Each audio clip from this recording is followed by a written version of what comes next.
Октябрь в том году выдался на редкость красивым, но с тем обманчивым, коварным характером, который свойственен средней полосе.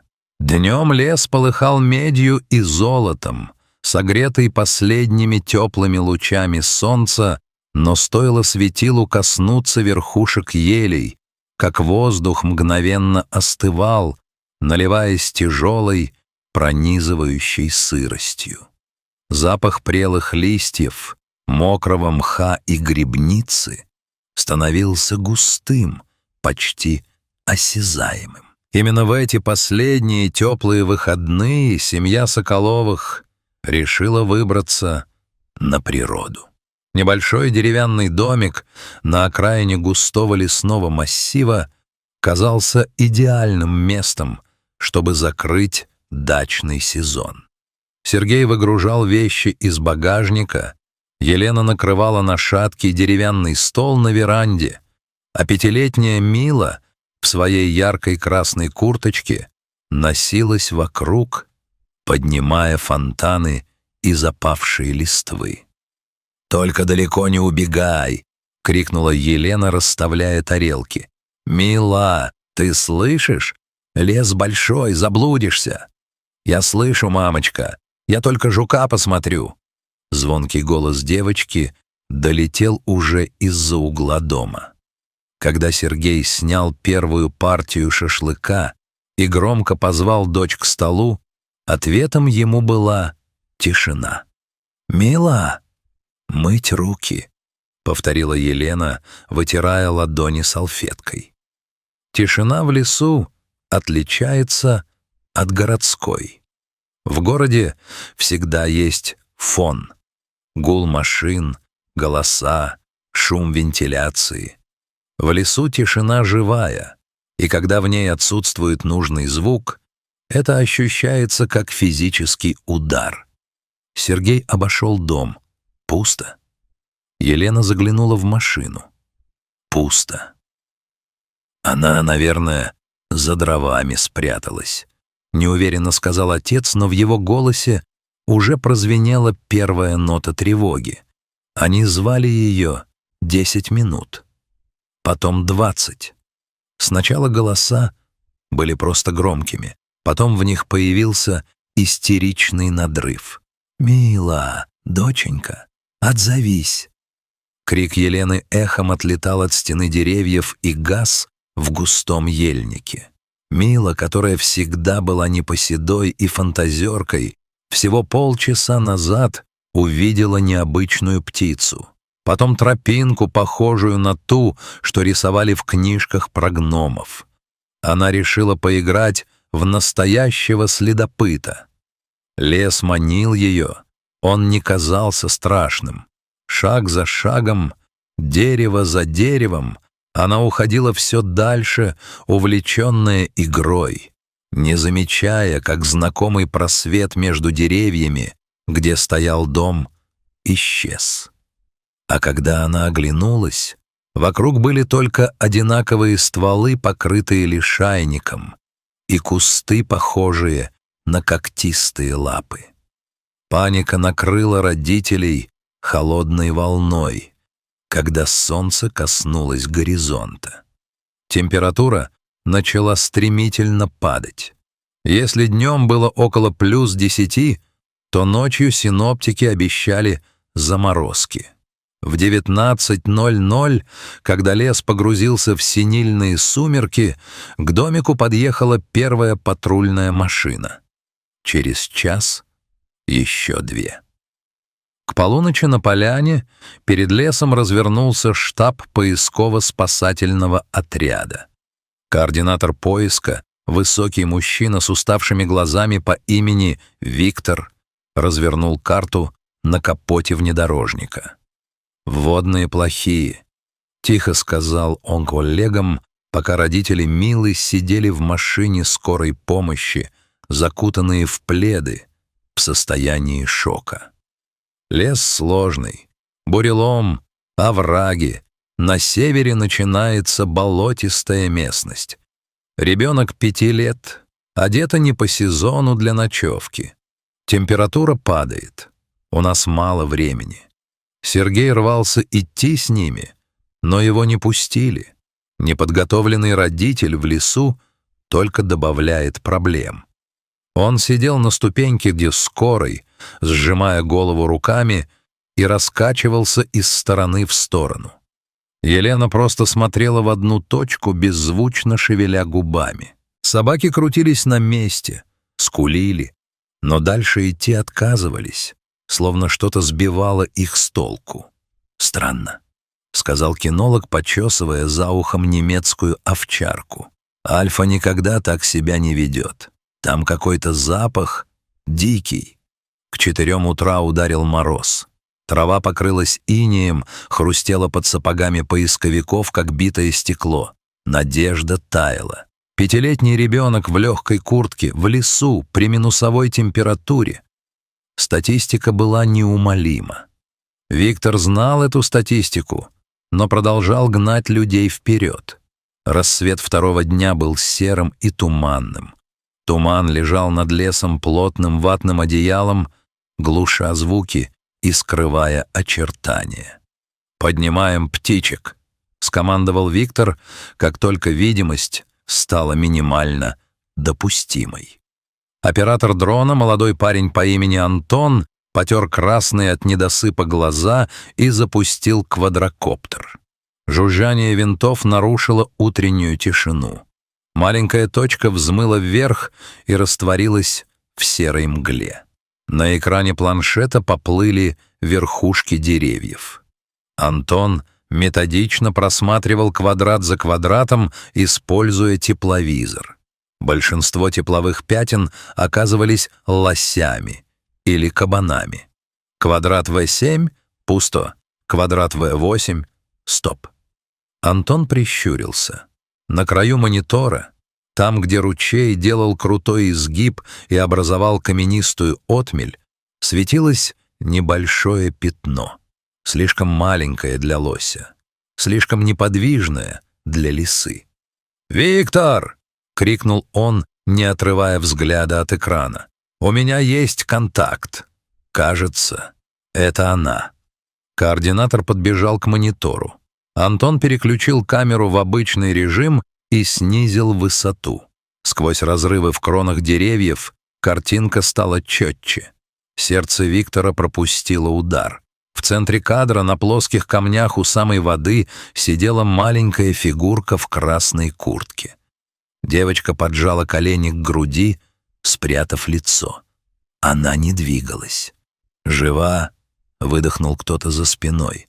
«Тепловая сигнатура есть, но слабая», — ответил Антон. Его пальцы дрожали над джойстиками. «Подождите, а это что такое?» Камера дрона чуть сместилась, и все, кто стоял у монитора, замерли.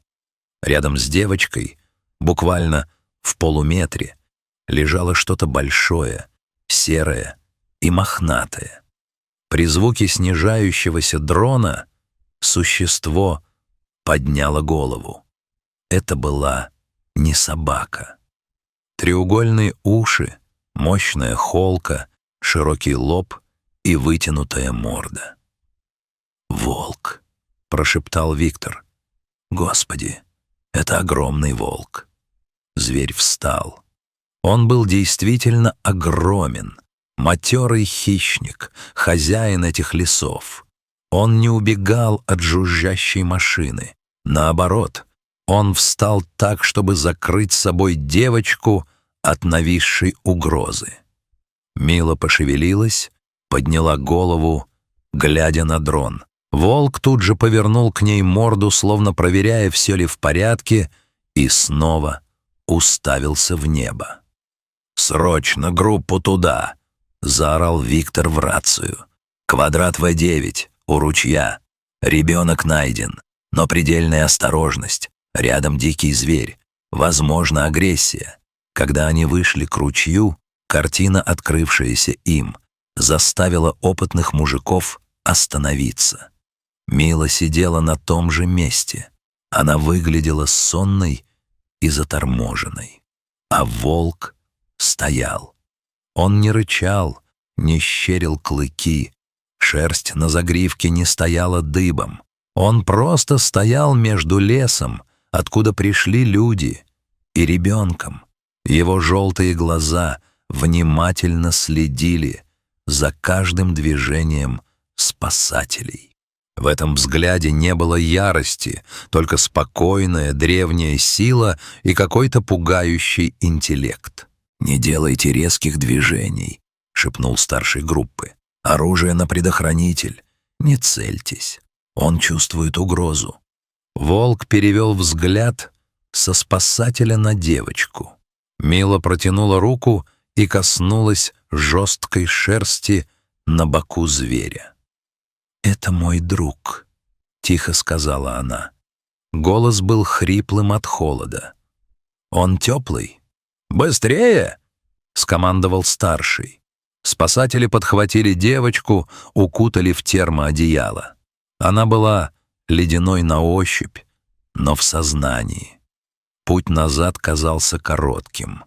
Когда они вышли из леса, Елену и Сергея пришлось держать, чтобы они не снесли медиков. Слезы, крики, хаос — все смешалось в одну кучу. В машине скорой помощи, пока врачи ставили капельницы и измеряли температуру, Мила, согревшись, начала говорить. Ее рассказ поверг всех в шок. Она рассказала, что заблудилась, и ей стало очень страшно, когда стемнело. Она села у камня и начала плакать, а потом пришла большая собака. «Он не рычал», — шептала девочка, попивая теплый чай. «Он подошел и понюхал меня, а потом лег рядом, прямо к спинке. Он был горячий, как печка. Я замерзла, а он грел. Я хотела уйти ночью. Там огоньки какие-то мелькали, а он не пустил. Встал и носом толкал меня обратно к камням. А потом я уснула». Врачи переглядывались с недоверием. По всем медицинским показателям, проведя ночь в лесу при минусовой температуре, в такой одежде девочка должна была получить тяжелое переохлаждение, возможно, пневмонию или обморожение. Но у Милы была лишь легкая гипотермия. «Это чудо», — констатировал врач скорой. «Если бы не этот живой обогреватель, мы бы везли ее в совсем другом состоянии. Или не везли бы вовсе.